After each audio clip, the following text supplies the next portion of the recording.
you, Oakley? Mama Poppins. Mary Poppins. Yeah. Can you turn around? Say lasagna. Banana. Good girl.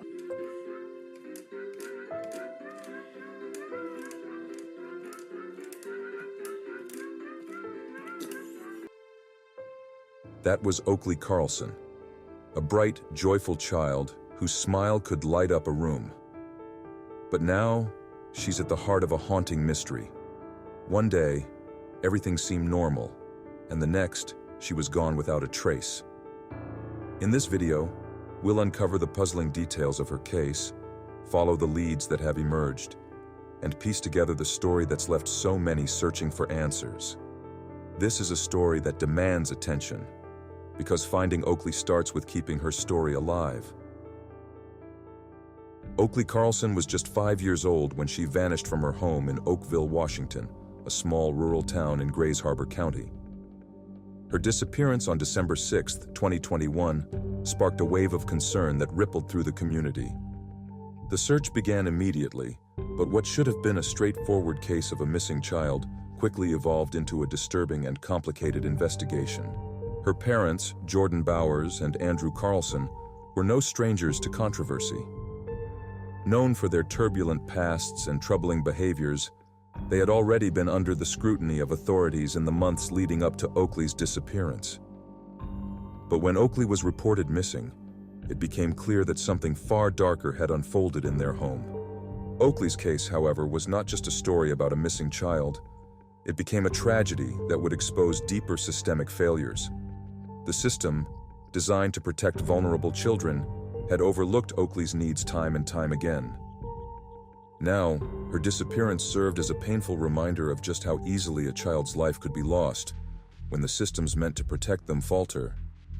Before the disappearance, Oakley had lived a life that, while not perfect, was filled with love from people who truly cared about her.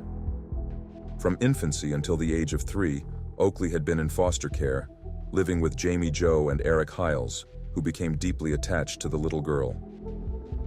She was so kind and smart, she loved to read. She would fall asleep with books in her bed, Jamie Joe said. It was always one more book. How can you say no to that? Eric said. The Hiles family was devastated when Oakley was returned to her biological parents in 2019, despite their concerns about her safety. They fought hard to keep Oakley, even raising alarms about the potential risks she would face when placed back with her biological parents. Yet their concerns fell on deaf ears. The system's decision to return Oakley to Jordan and Andrew's care, despite a pattern of instability, addiction, and criminal behavior, was one that many would later question. The state's placement of Oakley back into a home where both parents had a history of substance abuse and neglect showed a staggering disregard for the child's well-being. Oakley's biological parents had been in and out of trouble for years. Andrew Carlson had once been a police officer, but his career ended in disgrace when he was decommissioned in 2017 for making false statements. Meanwhile, Jordan Bowers had been arrested multiple times for charges ranging from drug possession to child endangerment.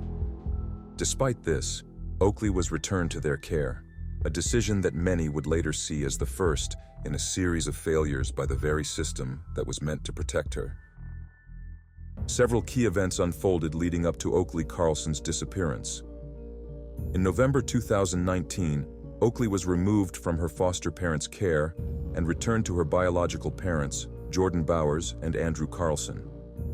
The last confirmed sighting of Oakley occurred on February 10, 2021. Later that year, on November 6th, a fire was reported at the Carlson residence shortly before 5 p.m. Andrew Carlson informed dispatchers that his 4-year-old child had started the fire by setting the couch ablaze with a cigarette lighter. He claimed to have extinguished the fire himself. However, investigators later determined that the fire likely originated from the microwave on the kitchen counter, contradicting Carlson's account. On December 6, 2021, law enforcement was called to the Carlson home after Oakley's disappearance was reported. Jordan and Andrew claimed that they last saw Oakley on November 30th of that year, but they could not explain where she had gone or why no one had seen her for so long. By the time her disappearance was officially noted, Oakley had already been missing for over 6 months.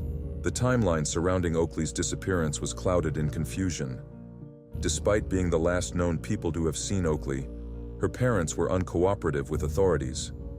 The Grays Harbor Sheriff's Office quickly grew suspicious of the circumstances surrounding her vanishing and began a search that would span weeks, months, and eventually years.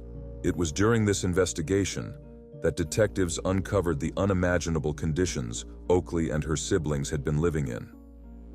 Recently released court records revealed that Oakley had been confined to a locked cell under the stairs in the Carlson home. The details only became more disturbing when investigators interviewed Oakley's siblings. One sibling claimed Oakley had been punished severely for starting the house fire with their mother's torch, while another reported that Oakley was kept under her mother's bed and in the woods. One of the most haunting accounts came from Oakley's sister, who told investigators that their mother had warned her not to speak about Oakley and claimed that Oakley had gone out into the woods and been eaten by wolves. These devastating revelations painted a horrifying picture of Oakley's final months. The house that was supposed to be her safe haven had instead become a prison, one that she never escaped from. Neighbors reported seeing Oakley less and less in the weeks leading up to her disappearance.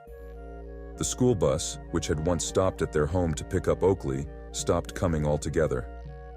When asked about Oakley's whereabouts, Jordan and Andrew were vague and evasive. Their answers raised more questions than they answered.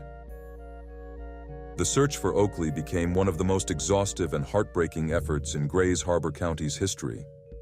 In the months following her disappearance, search teams scoured miles of dense woods, trying to find any trace of the missing girl. Drones were deployed to scan the terrain from above, while search dogs sifted through the underbrush, noses to the ground, hoping to catch a scent, any scent, that might lead to Oakley. The use of drones was an important component of the search. These aerial devices could scan large areas of land quickly, identifying anomalies that might otherwise have been missed by human eyes. Yet despite their best efforts, the drones flagged many false positives, strange shapes, unusual colors, or objects that seemed out of place. But nothing definitive ever came from these leads. Meanwhile, the lack of cooperation from Oakley's parents only further complicated the investigation. Both Jordan and Andrew maintained that they had no idea where Oakley was, and they did little to assist authorities in their search efforts. This unwillingness to help, or even offer useful information, raised suspicions and set the stage for what would become a prolonged and difficult investigation.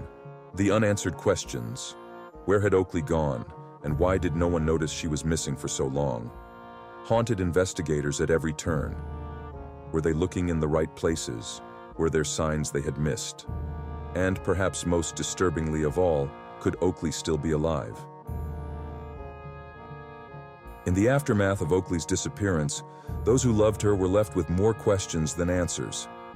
The Hiles family, Oakley's former foster parents, were devastated. They had raised Oakley for nearly 3 years, and now they were left to wonder what had happened to the little girl they had loved as their own. Their heartbreak was echoed by the growing concern within the community, especially as Oakley's parents were arrested and charged with multiple crimes.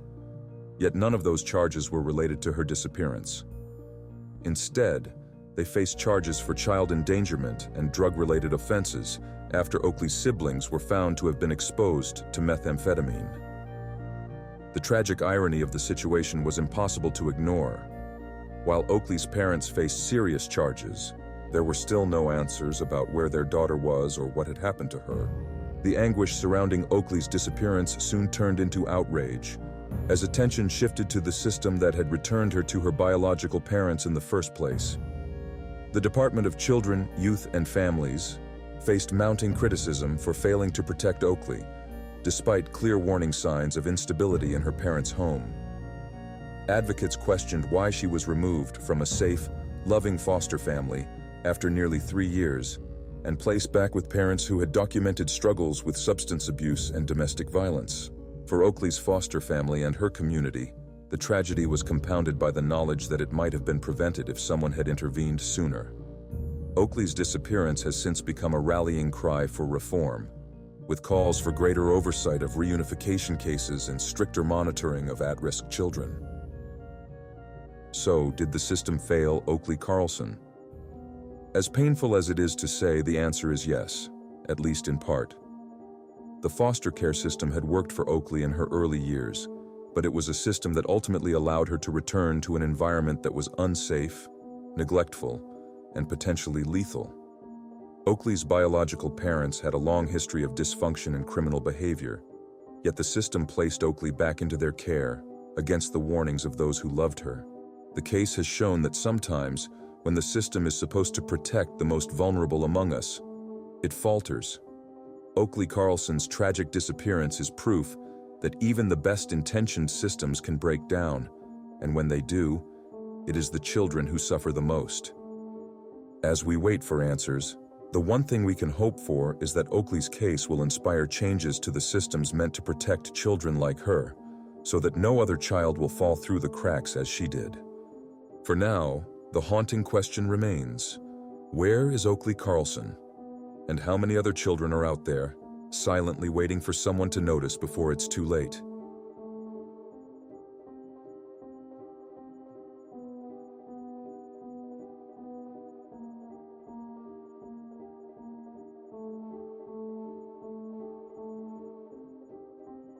Before you go, if you're as intrigued by mysteries and true crime stories as we are, make sure to hit that subscribe button and hit the notification bell so you never miss a case. And if you're curious about more unsolved mysteries, check out our latest video on the disappearance of Aisha Degree. Thank you for watching, and until next time, stay safe and stay curious.